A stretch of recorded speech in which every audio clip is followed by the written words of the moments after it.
easy enough. Cool.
It's 2 p.m.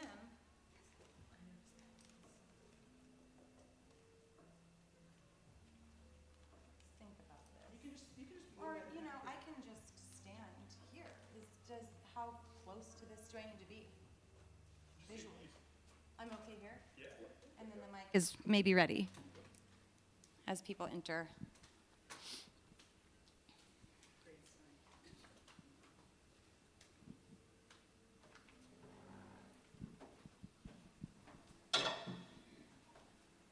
Melissa, what's your session called? I think I put initially from the sheets to the streets. Ooh. But the role and responsibility of the writer in Time of Monsters. In a time of monsters, the role and responsibility of the writer in a time of monsters. Good luck to me. Sorry. That's okay. It's a fun challenge. Tell me when we're ready. Good afternoon. I'm Cassidy Coles with the Johnson County Library. I've had the privilege of working in this library for 21 years, and now I have the privilege of introducing one of my favorite up-and-coming, has arrived artists out here in the Kansas City area. I do want to acknowledge the land we're on today. We do acknowledge that this land has long been home to indigenous peoples who have stewarded it for generations. We recognize and honor the Kanza, Kaskaskia, Kickapoo, Osage, Peoria, Sioux, and Shawnee tribes and acknowledge their continued presence, resilience, and contributions, cultural contributions. May we engage with this space, this place, with awareness, respect, and a commitment to learning from the past as we create together in the present. I'm going to introduce Melissa next. Melissa Ferrer Seville is a first-generation Haitian-Cuban queer poet, organizer, and educator living on Ka, Kickapoo, Kanza, and Oseti-Sakowin lands in Kansas City, Missouri, also known as Kansas City, Missouri, now known currently. They are preoccupied with constructing new communication for the manifestation of a home we all hold in our hearts. Having repeatedly delved through the hellish catacombs of psychosis, Melissa emerges with new language, forged in the fires of transformation. Melissa's first chapbook, Birthing Pains, was published in 2020 with a reprint in 2024 by Turnstile Editions. Their second chapbook, Stenopad, was published in December of 2024. They have work published or forthcoming in the Plenitudes Mag, Pleiades, Bear Review, Voicemail Poems, and elsewhere. Melissa is the founder of the abolitionist arts and organizing event series, A Nation in Exile. You can find their publications and videos on their website, www.melissaferrerand.com. I'm happy to introduce this session. I'm very excited to hear what Melissa has to say about the responsibility of writers in a time of monsters, the role and responsibility of writers in a time of monsters. Thank you for attending. Thanks, Melissa. I'll turn it over to you. Hello. How you doing? Are you really good? No, thank you. If you're good, great. If you're not good, also great, because at least you know yourself enough to know that, right? Yeah, so that was my bio. What's funny is other important things. I'm the one who submitted that bio. I don't know why I didn't say this. I'm also the first poet laureate of Kansas City. And I also I'm the director of Be Real Academy, which is Black Radical Education for Abolition and Liberation, which means I am a very, one busy, two radical person. So I hope you can handle what I'm bringing to the table today. But before we do that, I'm really not a big fan of just like talking at people. So I actually have a question for y'all. And it's gonna go like this. I'm gonna ask you to raise your hand if you consider yourself a writer in this room. Like if you consider yourself a writer, raise your hand. I asked that question first because it was like an easy question because we're at a writer's conference, right? Now raise your hand if you consider yourself a fiction writer, if you write fiction. All right, keep your hand raised if you're willing to answer a question from me. Yes, I'm gonna ask you the question, but hold on one second. Raise your hand if you consider yourself a poet. Yes, yes, yes, keep your hand raised if you're willing to answer a question from me. Okay, I'm gonna ask you the question, okay?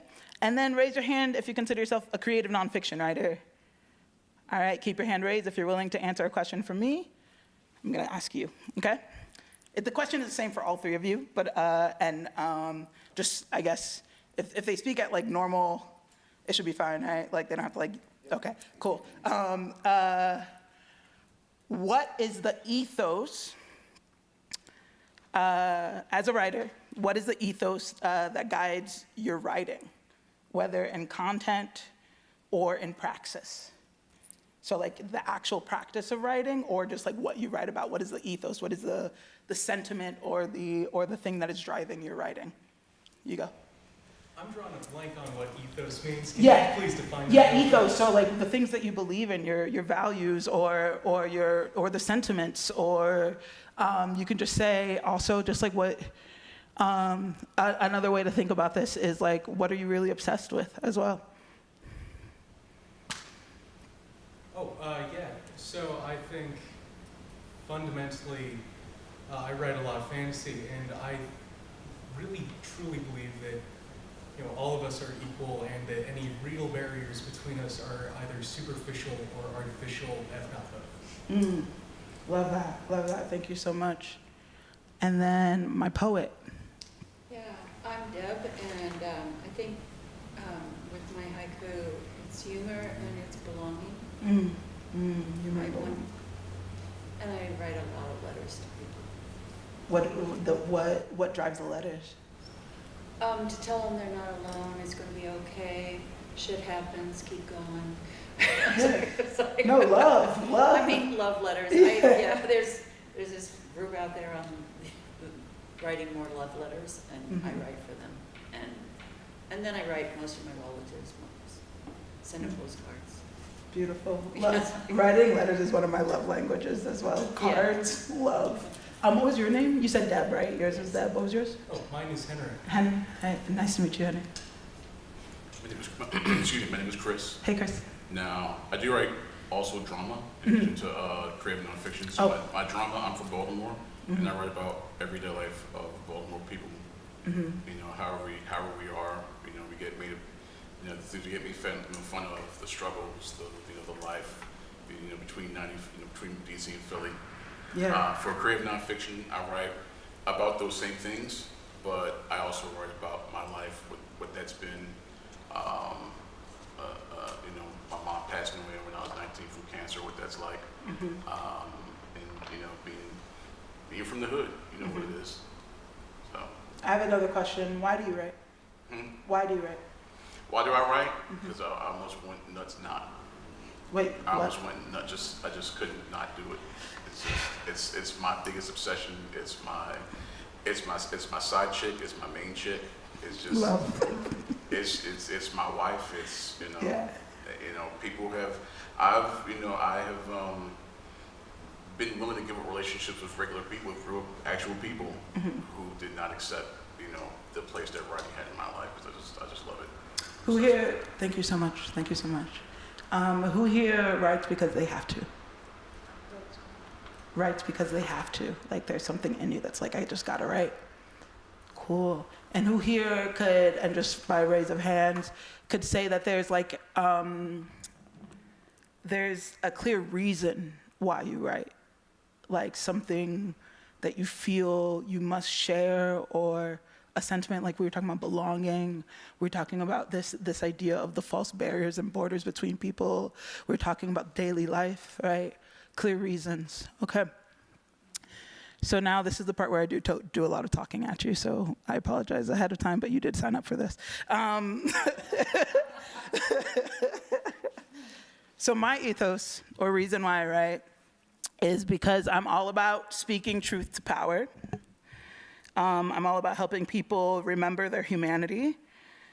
And I'm all about bringing us back into communion and connection with that unseen realm of good relation, which we could call love.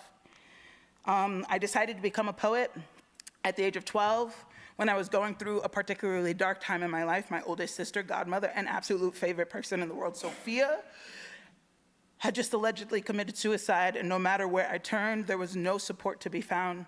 In some cases, it wasn't just a lack of support, but attack. Kids jeering, your sister committed suicide? You know that she's going to hell, right? Or the school counselor correcting my language when I told her my sister passed away. Your sister didn't pass away, she's dead. Pass away is something we say to make ourselves feel better. Your sister is dead, she's gone, accept it. I was drowning in an internal viscous darkness that I could not emerge from. By chance, my English teacher assigned our class to read Maya Angelou's Still I Rise. I will never forget sitting at that desk, reading those words silently to myself, and feeling them enter into my being as wisps of light, searing away the caked mud of darkness, and calling me to rise while giving me space to breathe. I will never forget how a poem saved my life and set me on a path to use language as a healing and helping modality. Over the span of history, as imperial, tower-building, capitalist, and supremacist forces have spread across the globe, art has been taken out of the realm of function and placed into the realm of spectacle and entertainment. It has been treated and taught as a nice-to-have rather than a have-to-have. Though in its use, it has never departed from its original function. Its power has just been wielded by those who control the mainstream narratives of culture and thought through propaganda, while they simultaneously denounce its impact. This is the only way that anyone can write or create anything in the public domain and still claim to be apolitical. It was the ancestor June Jordan who said, "Poetry is a political act because it involves telling the truth." In an interview in 1961, James Baldwin said, "The effort, it seems to me, is, if you can examine and face your life, you can discover the terms with which you are connected to other lives. And they can discover, too, the terms with which they are connected to other people. This has happened to every one of us, I'm sure. You read something which you thought only happened to you, and you discovered it happened 100 years ago to Dostoevsky. This is a very great liberation for the suffering, struggling person who always thinks that he is alone. This is why art is important. Art would not be important if life were not important, and life is important." I hope I'm talking, well, no, I don't hope to be preaching to the choir. I hope that like already y'all are uncomfortable, but if you're not, cool. There's no such thing as an apolitical artist, and definitely no such thing as an apolitical writer. As wordsmiths, it is important for us to know that the word political has its etymological roots in a meaning that is simply of or pertaining to the public. That means, conceptually, that the moment your work enters into the public domain, it is political. And I don't mean that just semantically, though that is where everything begins with the meaning of things, but the material reality is the words that we write, read, and communicate have power. And to deny that fact is to fail to take responsibility for the impact that you and your work has on the world. We are for better and worse culture workers. I like to say for better and for worse, because it's usually both. We are for better and for worse culture workers. We do not have the luxury of opting out of the responsibility that our writing holds. In the words of beloved ancestor Toni Cade Bambara, as a cultural worker who belongs to an oppressed people, my job is to make the revolution irresistible. And as each day of this very long year passes, the number of people who are oppressed only grows. As writers, you know we live in a world of story. The narratives that are strung together in our media, whether it be fiction or nonfiction, influence how we relate to each other, how we view the world, and what we believe is possible. Most people are walking around in carefully and carelessly crafted worlds of their own, filled with representations of identities that are crafted for them, that they then superimpose upon others as truth, without ever questioning the veracity of their beliefs by simply being curious about the people in front of them. Many people see the world through a lens crafted from television, music, familial beliefs and stories, and yes, books. Language is a lock and a key. Just as the words of malice from my peers in my youth locked me in a realm of darkness, so do the narratives propagated that lock entire groups of people into stereotypes and single-story narratives. But that also means exposure to the challenging perspectives that we dare to pen can potentially open up new realms of possibility for our audiences to discover what can and must be done to ensure we can all live healthy, meaningful, and sustainable lives. We live in a time where the money-hungry prey on the powerlessness and manufactured lack of imagination that has been cultivated in all classes that do not belong to the infamous 1%.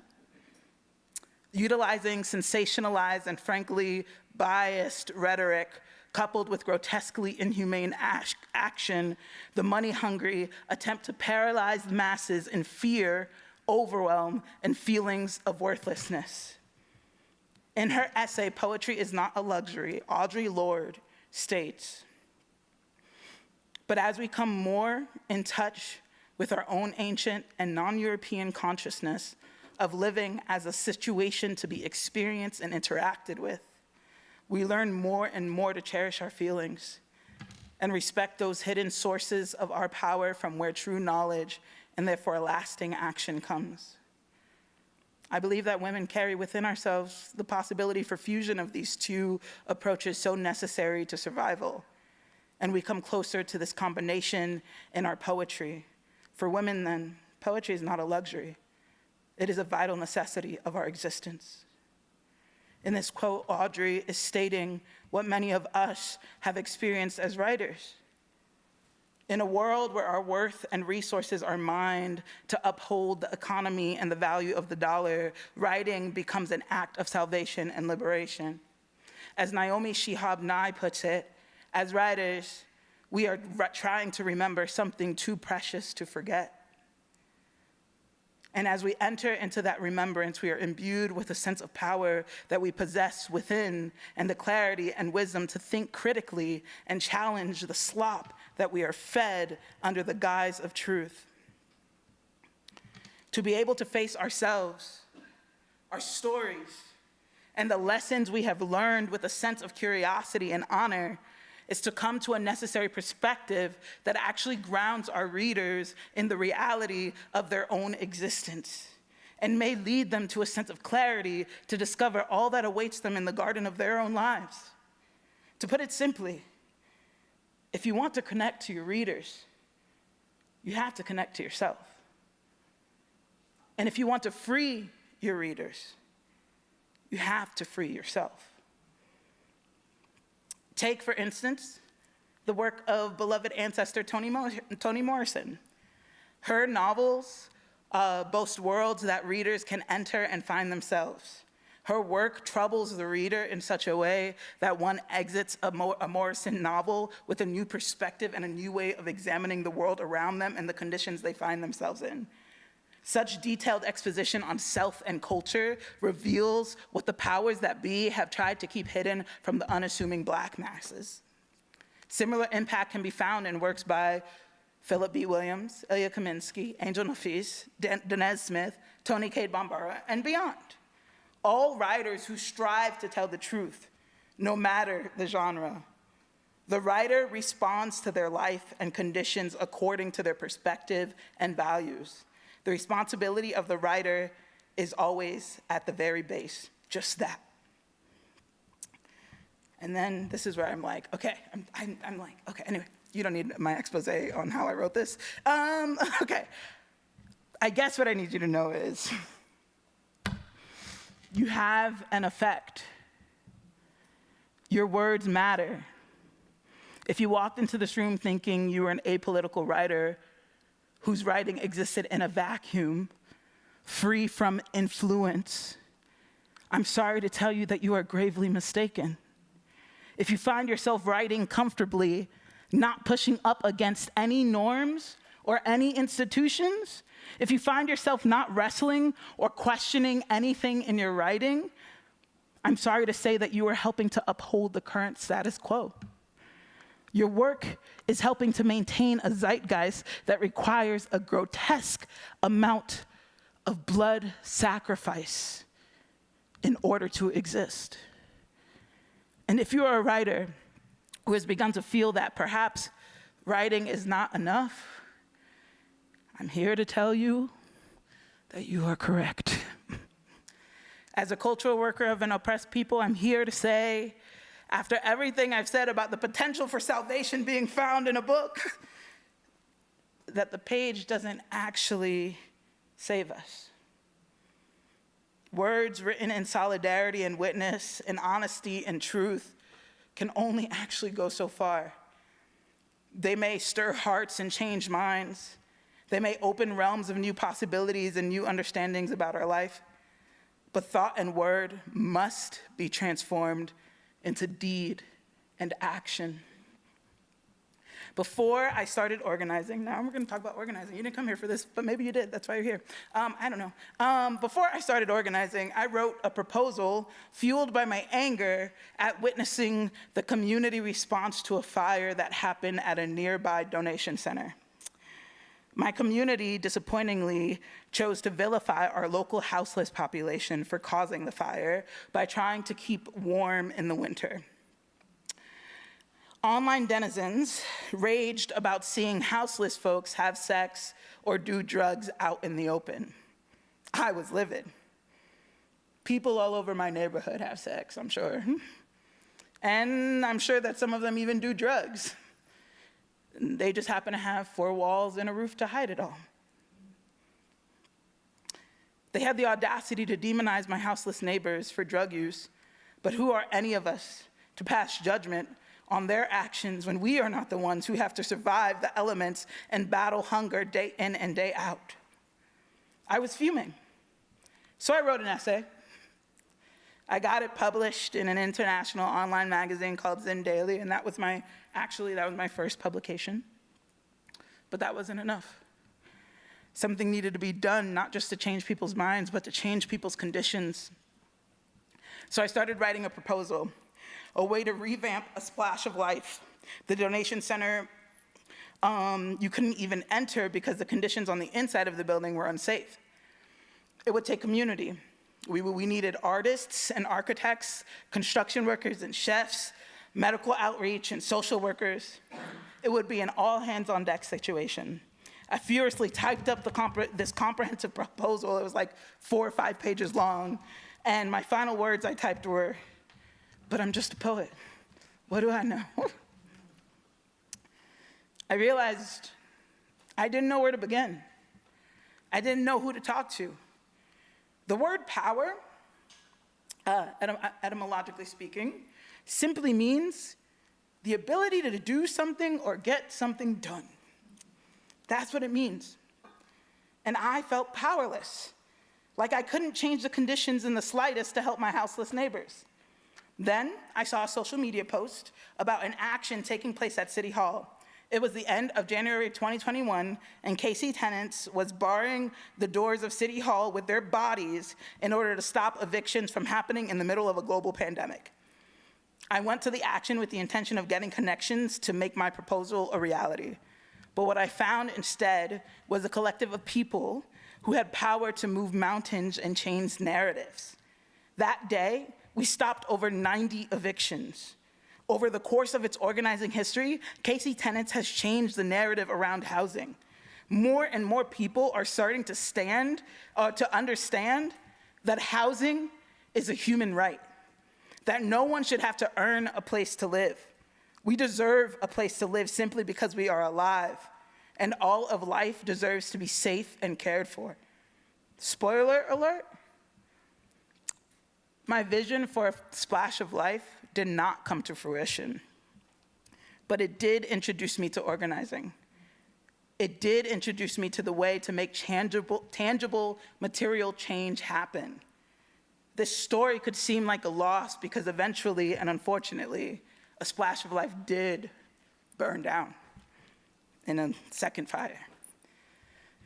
But what I learned from organizing was my proposal could not have saved it, because I did not craft that proposal alongside the people who needed the change in the first place. I did not ask Jerry, who ran a splash of life, what he wanted. I did not ask my houseless neighbors who I desperately wanted to help what they needed. I did not knock on the doors of my housed neighbors to have hard conversations and build relationships across lines that are used to divide us. The people closest to the problem are closest to the solutions. We all know what we need, and we must trust that others do as well. We can no longer do anything for each other. And I'll say that again, we can no longer do anything for each other. And I don't think that was ever going to be the answer. We must learn to do things with each other. That's how change happens. So why am I talking to you about organizing in a lecture about the roles and responsibilities of the writer in a time of monsters? Because many of you might be like me. You might be thinking, I'm just a novelist. I'm just a poet. What can I do? I'm here to tell you that there are a number of things you can do with your gifts that do not just live on a page. Have you ever sat in a city hall meeting? Have you heard the legalese that goes over most people's heads, but you know because you're a writer and you're a wordsmith, so you know what they're saying? I don't know if you've ever sat on a board for the city and listened as they threw ordinance language around without committing to adhering to it, because they're not used to interrogating that language and reflecting on what it really means. As a writer, thus a wordsmith and a cultural worker who also belongs to an oppressed people, I've been there, and I've dared to open my mouth. I have dared to ask questions. When we say affordable, do we mean for landlords or tenants? Affordable for who? Or how can we expect change to happen if we make decisions using the same parameters and standards we've always used? How does that reflect the reprioritization that this new ordinance calls for? I have advocated alongside fellow tenants and oppressed peoples. I have watched entire council meetings, literally, entire council meetings crumble under the weight of our collective witness and the dispelling of their lies. I have watched conditions change because I dared to show up with my neighbors and hold decision makers accountable to the words that they use to construct the conditions. And I'm talking like,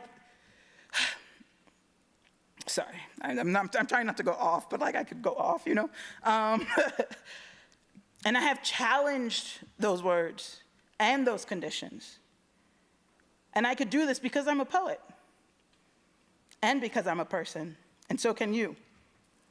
So yes, write for your lives. Bring us back to our humanity, please, but also act, show up. Bring your insight into spaces that they don't expect you to be in. If there is something you and your neighbors are harmed by, go bring the crisis to its creator. Hold them accountable and use every tool in your writer's toolbox to do so. Because it's all language anyway.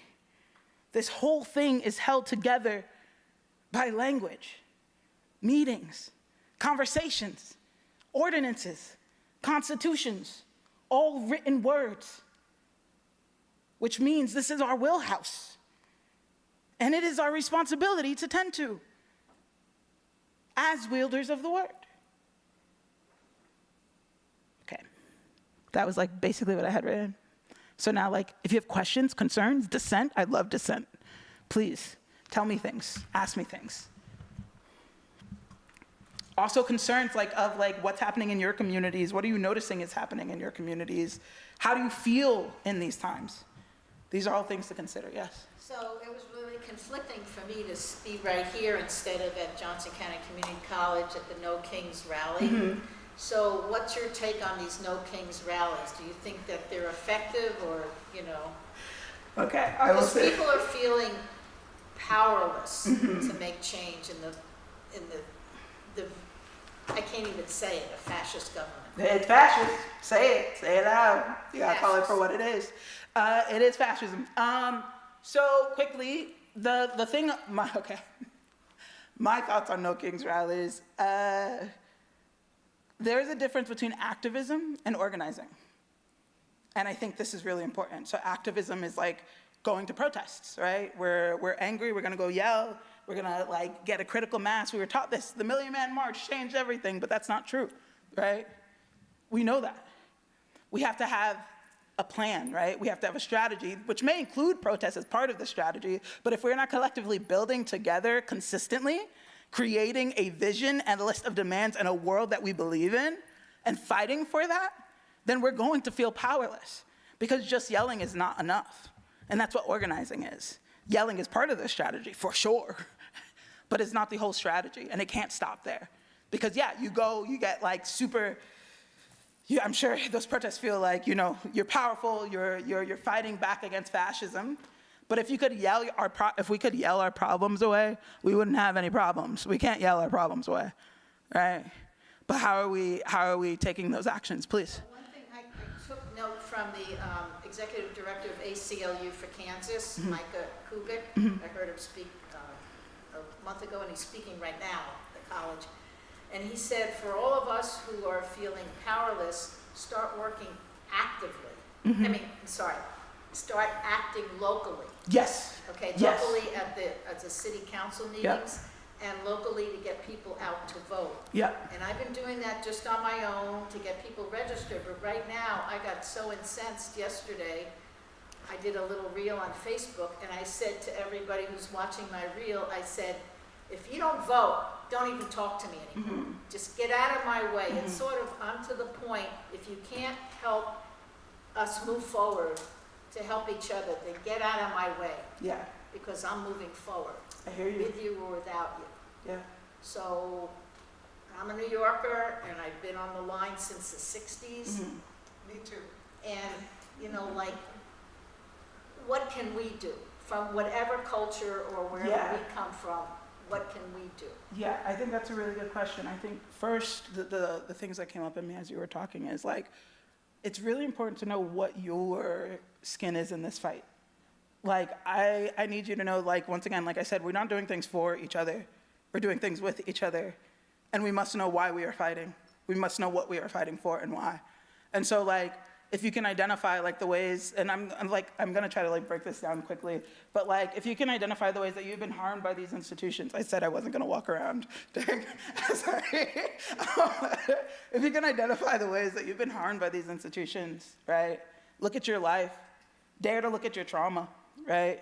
And recognize the ways it's connected to the powers that be. And you find the issues that have impacted you specifically. And trust me, everyone in this room, regardless of gender or skin color, has been impacted by these institutions, right? So there's that. Once you find those institutions, once you find those issues, you find the other people who care about those issues, right?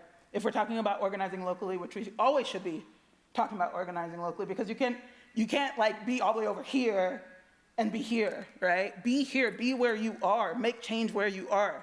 That's how change must happen, right? You create organizations, you join organizations. I'm sure there are already organizations that have started that start changing policy, right? That start changing the language that creates these institutions, quite literally, right? And you enter into that work. We are writers in this room. This is literally what we do, right? But it's taking it out of the realm of, once again, the pedestalized like art realm and saying, no, this has a function in our society. So that's one thing. I'm not saying that's like the only thing, right? Because like I'm also a spiritual person, right? I'm also like a deep believer in like the work also begins internally, right? Decolonization is real, right? This idea of like, I don't know if anyone's Christian in here, but we use the word sanctification, right? We use the word purification, but like, we're not gonna use those words right now. That's institutional and that's a whole other conversation. But the idea of coming to an understanding of the things that we have been taught have not been the whole truth, but only half the truth. You say voting. I do believe in voting, but there's so much more than voting, right? I remember my first city council meeting that I ever attended, and I was like blown away. I was like, wait, I can just show up on a Thursday in the middle of the day, which, I mean, obviously, for people who work in like places, that's very hard to do because it is during the workday, but like, I can just show up and make my voice heard about something and say, I don't agree, what are you doing? And do you know that the more people who show up and do that, they actually listen? Because at the end of the day, if people aren't in those city council chambers or meeting with their council members, then what the people that are is who they're making decisions for or on their side. And you know who's always in their ear? People with lots and lots of money who do not care about you, right? So right here in Overland Park, Kansas, right before COVID, no public person was allowed to speak at the Overland Park City Council. I was one of the council members felt that was not right. Mm-hmm. And he went out and tried to tell people, and I was one of the people who went for a demonstration to get that changed. And it was. And now people can speak in front of the council. You have 3 minutes. You have to sign up or something. That's more than we get in KC Mo. That's right here. Yeah. That's what's up. It was not allowed. That's what's up. And that's the thing. And then your work is then to let people know that, right? Yes. And that's the other thing, the difference between information and communication. Yes. Even here in the library, and I talked to them about it, Mm-hmm. they have voter registration, they have all the information, but it's sitting there passive on the desk. Yeah. And I love that it's there, but people don't see it. Mm-hmm. So I'm sorry I didn't take the action, but my thought was I was going to stand in front of the library with all the forms, and anybody who came in, I was going to say, are you registered? Mm-hmm. I did not act on that, but I have been talking to people and, Yeah. you know, get registered. Yeah. wherever. It takes us all. It takes us all. It's still frustrating. No, it is very frustrating. But we have to live with that and move with that, right? Because it is frustrating. Yeah. I was curious what your thoughts are about it. It feels like the truth kind of doesn't really mean anything anymore. Like it does, obviously, to people who think about stuff, but like, you know, that doesn't seem to be secure. Yeah. So I guess my question is like, what are your thoughts on like what is more influential? Like, should we be writing, you know, these are the facts and this is what lies we've been told? Should we be kind of like debunking untruth, or should we be telling people's stories, like trying to personalize people that maybe aren't getting like that kind of treatment in just like mainstream sources. So as a writer, we know we have to consider our audience, right? Like, I think it depends on who you're talking to. I will say, as an organizer, like, stories are impactful, right? As a writer, we know stories are impactful, but like, personal testimonies go a very long way because it creates, if the problem is we live in an inhumane society, then the solution is bring our humanity back, right? And so personal stories is part of that, right? Facts are important, and I think finding the balance, I don't know if it's 50-50, it might be 80-20 or 70-30, you know, but finding the balance between the personal story and the humanity of it all, and the cold hard facts of what has happened, and the statistics of it all, is how you can start communicating these things in a way that may change. I also want to just push you to say, like you mentioned, like, you know, the bus is going, you're either on or off the bus, right? I mean, I've told friends this before, like, I don't know if the job is any longer to convince people to persuade people, right? I think perhaps the job is like, there's so many of us who understand what's happening, but just don't know what to do, right? So then I think the job is to organize, right? The job is to gather the people who feel the same way about issues and learn what there is to do and what you can do about it and tool our communities up. Thank you. Yeah. Did you have a question? So I'm a high schooler and a congressional debater, so a lot of the time I get writing prompts that are really politically charged. Mm-hmm. It can be kind of hard to write about those things. Like, if you do it for too long, it kind of has this draining effect on you. Like, how do you get over that hurdle? That's a really good question. Thank you so much for asking that question. That is a question about self-care, because this work is hard. So for me personally, one, I'm sort of a masochist, and I love pain in the spiritual realm. Like, in the sense of, like, I often joke, I joked in my workshop earlier that I'm in a romantic relationship with grief. I learned to love grief because I'm really grateful to be a human who can feel it, right? To your point, there are so many people who are turning off their human faculties of feeling so they can make it through the day. And I'm grateful to not be a person who does that, right? So one, acceptance, radical acceptance is important, because the more we grasp onto things, the longer they stay around. But if we can accept them, witness them, observe them, be curious about our feelings, right? The heaviness is heavy, right? Reflection and meditation, really, really important, right? Quiet, really important.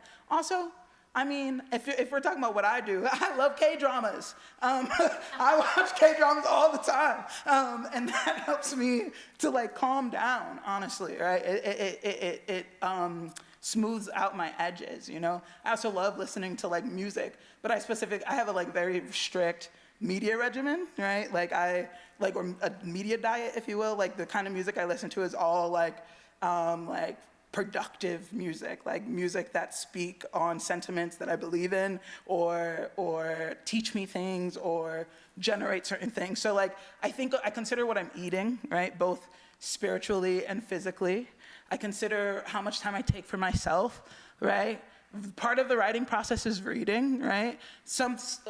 I think what is so important to recognize is reading is not just like so you can get information, right? We know this, I'm sure.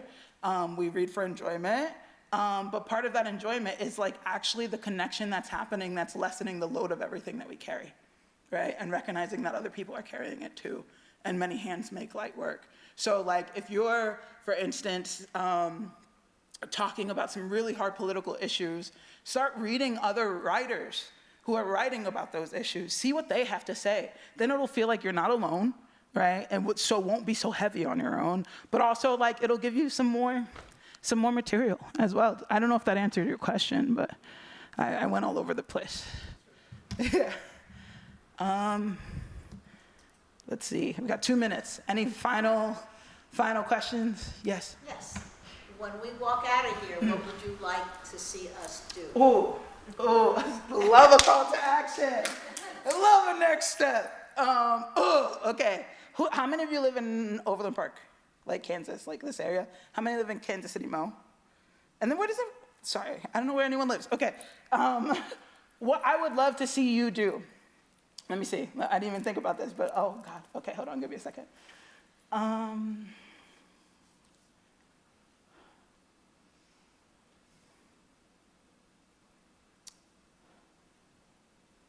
Okay, so firstly, I would love to see you ask yourself what matters to you.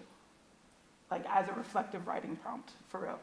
Like ask yourself what matters to you. Ask yourself what's worth fighting for. And then start talking to your friends, having conversations. We used to hear that talk is cheap, but it ain't cheap no more. We have to start by connecting with people. And then go do research. Find out what's in your community. I don't know where we are at in our like varying levels of like engagement with our community. But like once you figure out what's worth fighting for, start typing it in the social media realms and see what comes up, what organizations are around those things that are worth fighting for. And go to a meeting. Hear what they're talking about. The thing about it is our society has started to be like very individual based, like bootstrap mentality. But the thing I've learned from organizing is I went as an empty shell in well, no, maybe I wasn't an empty shell at that point, but like there was so much I did not know. I did not actually have a clear vision of what I wanted to build in this world, right? Until I started organizing and meeting with people on a consistent basis, and we were fighting for something we believed in, and then other visions started popping up. That's a time situation. Yeah, we can talk after outside of this, but yeah. Good. Thank you so much, all.